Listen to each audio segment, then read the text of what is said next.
Bike यस्तो fresh feel भइरहेछ नि कसम के भन्नु के अनि त्यहीबाट स्टार्ट गर्नुपर्छ भनेर भन्नुभएको रहेछ त्यसको बारेमा चाहिँ सबै कुरा बुझ्नु छ भने चाहिँ त्यो टङ्कदाहालको भिडियो हेर्नु होइन एकदमै इन्ट्रेस्टिङ भिडियो छ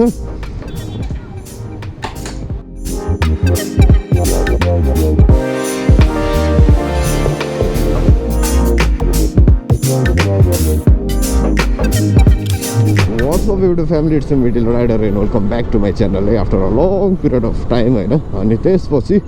अब म्याक्सिमम भ्लगमा चाहिँ हैन लङ पिरियड अफ टाइम नै हुन्छ किनकि एकदमै कन्टिन्यू भ्लगिङ गरेको छैन र कन्टिन्यू भ्लगहरु पनि आएको छैन अनि पुरानो भ्लग चाहिँ काठमाडौँसम्म हामी अर्घाँसीदेखि काठमाडौँ आएको थियो है त्यो पनि अजब गजबको बाटो हैन धेरैवटा जिल्लाहरू क्रस गर्दै अनि नयाँ रुट एक्सपिरियन्स गर्दै हैन पुरा एक्सप्लोर गर्दै आएको थियौँ त्यो भ्लग हेर्न नछुटाउनु हैन अनि त्यसपछि आज चाहिँ हामी गइरहेको छौँ हैन हामीलाई म चाहिँ गइरहेको छु बाइक सर्भिसिङ गर्न कुपनटोल है अनि निरज दाइकोमा जहाँ चाहिँ मेरो लाइक हुन्छ नि काठमाडौँमा चाहिँ एक मात्र ठाउँ हो क्या सर्भिसिङदेखि लिएर हरेक कुरा मेरो बाइक चाहिँ त्यहाँ बन्छ र हेर्नु गाइज बस पार्कको हालत होइन काठमाडौँ राजधानीको बस पार्क एरियाको हालत होइन गङ्गोबुको हालत धुलै धुलो बाटोको हालत त्यस्तो छ जाम त्यस्तै बन्दै करममा छ होइन 15 वर्ष भइसक्यो अझै कति वर्ष लाग्ने हो एनिवे गाइज है अनि भर्खर हिँड्नुभन्दा अगाडि चाहिँ मैले टङ्कदाहालको एउटा भिडियो हेर्दै थिएँ अनि त्यसमा चाहिँ कस्तो इन्ट्रेस्टिङ कुरा गर्नुभयो कि अहिले चाहिँ नेपालमा चाहिँ होइन जुन एउटा सोसल मिडिया रिलेटेड चाहिँ नयाँ रुल्सहरू आइरहेको रहेछ विधेयक चाहिँ अब पास हुने क्रममा समथिङ के रहेछ होइन अनि त्यो विधेयकमा चाहिँ के रहेछ भने चाहिँ जस्तै ट्याग कमेन्ट होइन अनि त्यसपछि लाइकहरू पनि कसैमा गर्नुभयो ट्रोलहरू पनि गर्नुभयो भने तपाईले जरिवाना र जेल समेत जान सक्नुहुनेछ अरे हैन भनेपछि गाइज भ्लगिङ गर्न हैन अब सबै कुरा यो सोसल मिडियामा अलिकति एक्टिभ हुन चाहिँ हाम्रो देशमा गाह्रो पर्ला जस्तो छ अनि ट्रोल भन्ने कुरा छ हैन ट्रोलको व्याख्या पनि गरिएको रहेन रहेछ कस्तो किसिमको ट्रोल भन्ने ट्रोल चाहिँ अब डिफ्रेन्ट हुन्छ है अब जस्तै उहाँ टङ्कदाहालले नै भन्नुभएको छ पर्सेन्टेजले केपी ओलीलाई उडाउने हैन केपी ओलीले शेरबहादुर दाइलाई उडाउने यस्तो आतङ्कवादी भनिदिने कहिले के भनिदिने अनि त्यो पनि एउटा ट्रोल नै त हो नि आफ्नो भाषणहरूमा अनि त्यहीबाट स्टार्ट गर्नुपर्छ भनेर भन्नुभएको रहेछ त्यसको बारेमा चाहिँ सबै कुरा बुझ्नु छ भने चाहिँ त्यो टङ्कदाहालको भिडियो हेर्नु होइन एकदमै इन्ट्रेस्टिङ भिडियो छ र गाइज अब त्यस्तै हो यो देशमा चाहिँ गाह्रो छ है जिप गर्न पनि अब सोसल मिडियाहरूमा कमेन्ट आउँछ नि म केही नभनी 2-4 शब्द डट भन्न चाहन्छु भन्ने धेरै कमेन्ट आइरहेको हुन्छ होइन त्यसमा धेरै लाइक पनि आउँछ अब अलिकति चाहिँ होसियार हुनु पर्ला त्यो विधेयक पास भएपछि चाहिँ त्यो त्यस्तो गर्दाखेरि चाहिँ होइन अब त्यसमा लाइक ठोक्ने र त्यसलाई रिप्लाई गर्ने र ट्याग गर्ने समेत पनि फन्दामा पर्न सकिन्छ भन्ने कुरा चाहिँ त्यहाँबाट बुझिन्छ होइन गाइस त्यस्तै हो है त्यस्तै हो नेपालमा गाह्रो छ जे गरे पनि ल धेरै उ नगरिकन अब सर जाउँ है अब यहाँबाट चाहिँ यस्तो दामी थारो बाइक सर्भिस नगरेर ढुस्नु भइसकेको थियो बाइक चाहिँ मेरो एराउन्ड होइन 57,000 किलोमिटर क्रस गरिसकेँ होइन मैले सिङ्गल ह्यान्ड होइन अहिलेसम्म 57,000 है अब सबै तपाईँहरूले भ्लगमा हेरि नै रहनु भएको हुन्छ म कहाँ पुगिरहेको हुन्छु होइन अब इन्डिया राइड पनि गयो है अब स्टार्टिङ पाथिभरा धरपाटन होइन अनि लाहानहरू अब दिनमै 600 किलोमिटर पनि राइड गरेर आउँछु मैले होइन सो गाइस त्यस्तै हो अब जस ग्यारेज चाहिँ पुग्न आँट्यो है जस्ट 100 मिटर अगाडि अब र कसैलाई चाहिँ होइन एकदम भरपर्दो ठाउँ चाहिरहेछ एकदमै हुन्छ नि राम्रो बनाउने ठाउँ चाहिरहेछ भने चाहिँ टक्क लगाएर यहाँबाट यस्तो यो यहाँनिर आउने अनि यही हो क्या ल विराज मोटरसाइकल आमामा गाइज ल हेर्नु त यहाँ त अझ सालो आउन जस्तो छ कहाँ राखिदिनु बाहिर राखिदिनु पऱ्यो एकछिन के छ निरज दाइको खबर पुरै यहाँ त लगाइ चाहिँ ग्यारेज चाहिँ यही हो होइन अनलाइन हेर्नु मूर्ति सरस्वती पूजा आइरहेछ नि त कस्तो दामी हो अघिल्लोचोटि चाहिँ होइन के थियो विश्वकर्मा पूजाको बेला बाढी आएको थियो नि त अनि यति धेरै मूर्ति थियो क्या विश्वकर्मा पूजाको है विश्वकर्मा बाबाको चाहिँ सब पुरै अब माटोले बनाएको हुन्छ नि त अनि सबै गलेर पुरै भइमै भएको थियो क्या अहिले चाहिँ कस्तो दामी बनाएको यार सरस्वती भगवान् चाहिँ लगाइस है अब कतिलाई पाला आउँछ एकछिन वेट गरौँ अनि त्यसपछि अब के हुन्छ काम मेरो बाइकमा त्यो पनि म देखाउनेछु अन्तिमसम्म होइन इन्डसम्म हेर्नु है त 2 hours later ए ल फाइनल्ली आफ्टर 2-3 घन्टा वेट गरिसकेपछि बल्ल पालो आएको छ होइन अनि ल म भन्छु है फर्स्टमा चाहिँ यसको चाहिँ होइन अब कोन बेरिङ चाहिँ अलिकति गइसकेको थियो कोन बेरिङ चेन्ज गर्नुपर्ने छ अनि अगाडिको बेरिङ पनि गइसकेको छ अनि मोबिल भयो त्यसपछि पछाडिको डिस्प्याड अगाडिको डिस्प्याड है त्यही हो अनि एयर फिल्टरहरू हेर्नुपर्छ सिट यस्तो भएको छ है सिट पनि बनाउनु पर्ने छ अनि अस्ति चाहिँ है यस्तो दामी थियो मेरो पछाडिको लुक्स कसले ठोक्दैछ क्या यसलाई हेर्न काठमाडौँमा यही हो क्या पछाडिको हालत टाइट बनाइदिन्छन् ड्याङ ड्याङ ठोक्ने हो क्या मान्छेहरूले अब के भन्नु त्यस्तै छ गाइस है ल बल्ल त ल एकदम हेलो भन्दै एकदम यहाँको हाम्रो खतरनाक भाइ हो यो चाहिँ त्यही हो गाइस है अनि त्यसपछि अहिले चाहिँ जति पनि नयाँ एनएसहरू आएको छ नि BS6 भन्छ होइन अनि तपाईँहरूले सोच्दै हुनुहुन्छ त्यो बाइक लिने भने चाहिँ अब तपाईँहरूको क्याटेगोरी कस्तो छ तपाईँहरूको निड के छ त्यसमा भर पर्छ अब जस्तै 200cc कै चाहिएको छ तपाईँलाई बाइक अलिकति स्पोर्ट हुन्छ नेकेड स्पोर्ट टाइपमा चाहिएको छ भने चाहिँ तपाईँहरू NS200 चाहिँ लिन सक्नुहुन्छ राम्रो छ डुअल च्यानल ABS आएको छ LED फग के अरे USD फग होइन अनि सबै कुरा आएको छ अहिले चाहिँ चेन्ज भएर राम्रो छ बाइक चाहिँ अब इन्जिनहरू त त्यही हो 30,000 किलोमिटर हो बजाजको चाहिँ 5 वर्ष वारेन्टी भन्छ क्या अरे 30,000 किलोमिटर चाहिँ चल्छ होइन त्यस्तै हो नत्र भने अलिकति वेट गर्नुभयो भने चाहिँ अहिले नयाँ बाइक आउँदैछ एक्सपल्सको 210 होइन 210cc मा अलिकति अफरोड पनि भयो त्यो बाइकमा चाहिँ अनि त्यो बाइक चाहिँ जे होस् अब अलिकति अप्सनलमा चाहिँ अलिकति राम्रो छ अब प्राइसहरू पनि कति हाल्छ नेपालमा होइन CG अब हिरो त अहिले CG-सँग छ नि त त्यसपछि होइन कति आउँछ प्राइस त्यही हो गाइज ल अब यही हो अब बाइक खुल्छ एकछिनमा कि अझै खुल्दैन बाइक भित्र मात्रै छिराएको हो ल हाम्रो निराज दाइ खुल्छ बाइक त बन्न टाइम लाग्ने भयो होइन गाइज अब सर हिँड्दै म चाहिँ गइरहेको छु मकै खान है मकै कहाँनिर रहेछ मकै पोलिरहेको ए यहाँ त माछा साछा सब पाउँदो रहेछ नि त चिसो मौसममा दाइ दुईवटा मकै पोलिदिनु त अलि मजाले पोलिदिनु रे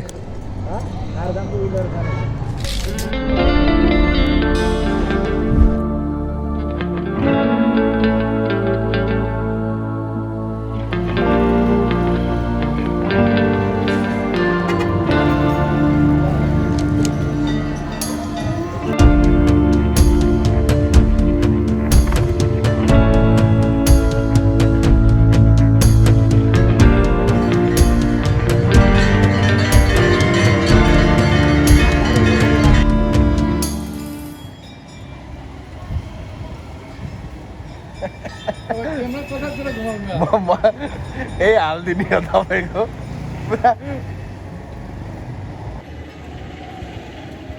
ठिकै रहेछ है त्यति गुलियो त रहेन रहेछ बाँदरले जसरी खानु परेछ गाइस मकै पनि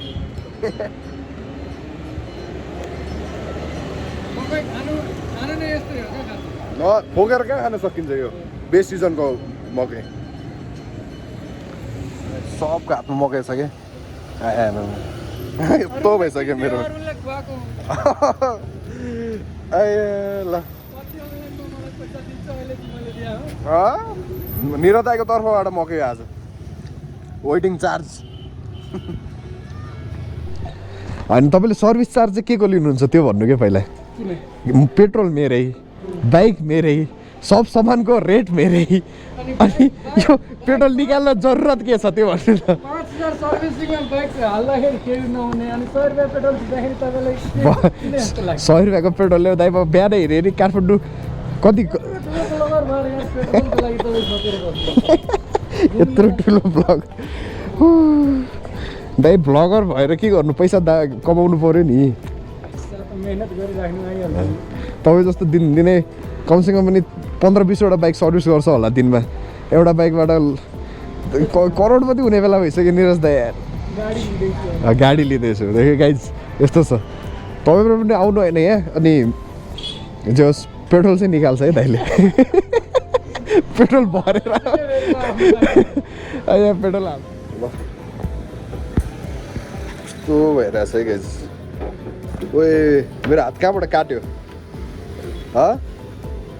हात कहाँ काट्यो त मेरो ल कस्तो साइको भने केले काट्यो यो हात मेरो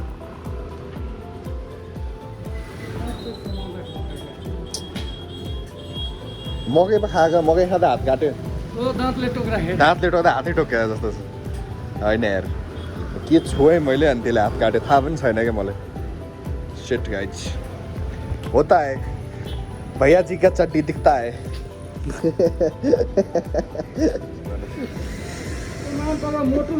मोटुलको गाइज यही हो है समस्या ल हेर्नु एयर फिल्टरभित्र होइन पुरा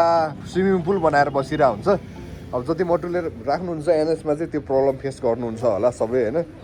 अनि यहाँबाट पनि खाली गर्नुपर्छ है गाइज यो चाहिँ यता तलब हुन्छ ओभरफ्लो एयर फिल्टरको तलपट्टि त्यहाँबाट नि गर्नुपर्ने हुन्छ त्यस्तो छ गाइज है हेर्नु हालत पुरा मन्दिर एरिया होइन साँझको बेला मेरो फेरि अहिलेसम्म हिस्ट्री नै छैन क्या चाँडो बाइक बनेको भने जहिले साँझ पर्छ होइन त निरन्तर पर्छ नि कहिले स्पेस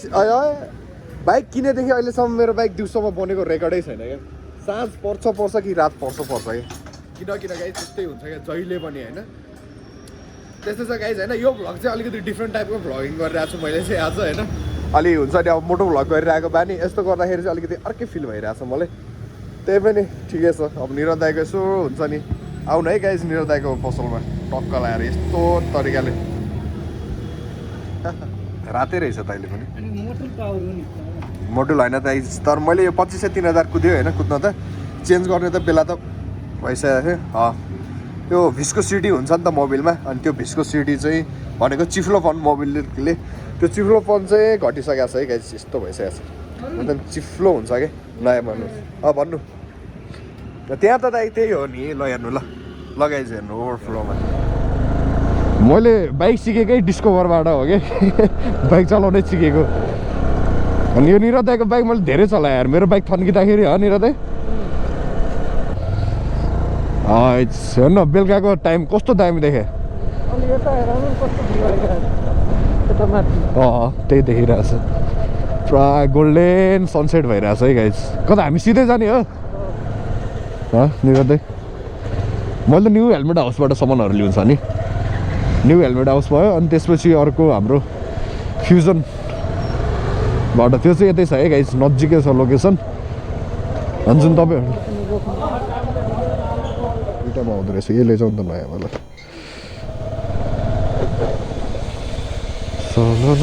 भर्खर हेर्न 2 मिनट कति 5 मिनट पनि भएन कि हामी आएको कस्तो अँध्यारो भइसक्यो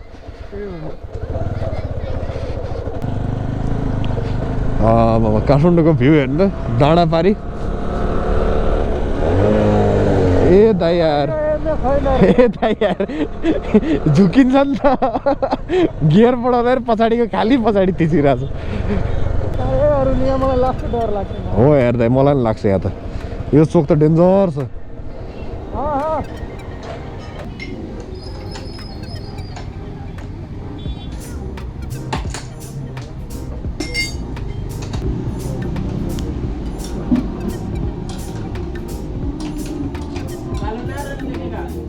चाहिँ बाइक चाहिँ खुलेर यस्तो भइरहेछ होइन अब कोन बेरिङ सेट हुन्छ अनि त्यसपछि तलको टायरहरू बेरिङ मैले भनिसकेँ यस्तो भएको छ है ल आमा पुरै क्ल्याङ पुग्नु पनि हुन्छ क्या सर्भिसिङमा त पाहाड पुर्छ पुरै ल अनि यस्तो टाइम लाग्छ नि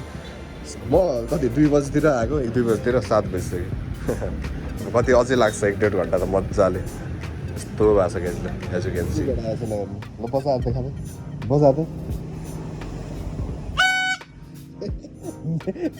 कहाँको मेलामा किन आँदैले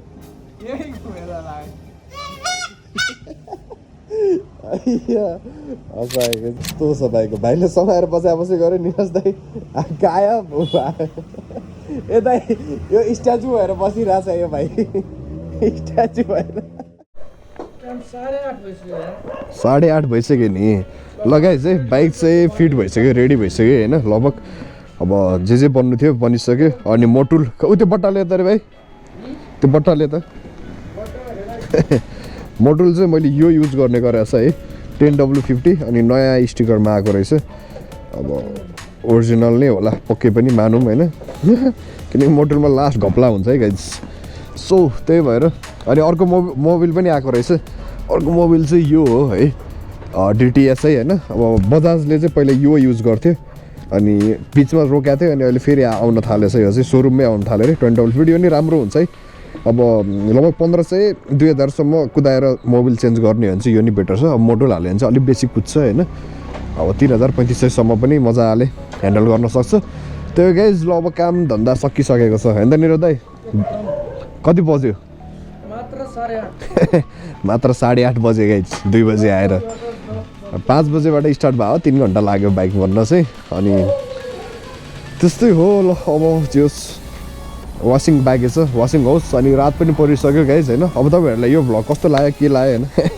यो लाइट त दाइ कडक छ ल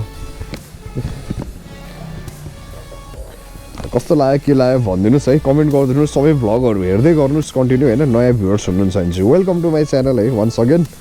अनि सब्सक्राइब गर्नुहोस् अनि नयाँ नयाँ रमाइलो भ्लगहरू चाहिँ अब कन्टिन्यू नै आउनेछ तबसम्मलाई ठोको होइन सब्सक्राइब बटन जैसे भी करके ल है त guys thank you for watching see you next vlog तबसम्मलाई टाटा बाई बाई है त गाइज ल हेलो भन सबलाई हेलो भन ल लगाइ चाहिँ बाइक चाहिँ बनिसक्यो बल्ल होइन कति बज्यो 10 बजेन 10 बज्यो 2 बजे आएको मान्छे 10 बजे गइरहेको छ ल हालत त्यस्तो छ गाई चाहिँ सबको एकदमै रमाइलो छ किनकि मैले धेरै टाइम भइसक्यो यहाँ बाइकहरू बनाउनु थालेको भाइले चाहिँ यहाँ गर्छ होइन लेथमा हो भाइ चाहिँ लेथको अब लेथको काम पनि हुन्छ यहाँ ग्यारेज यहाँ भइहाल्यो अरू के चाहियो ल हेर है त भिडियो ओ बाइक त बल्ल कडक भएछ नि त भ्लग चाहिँ अघि ओ नाइस म्यान वाउ Yeah.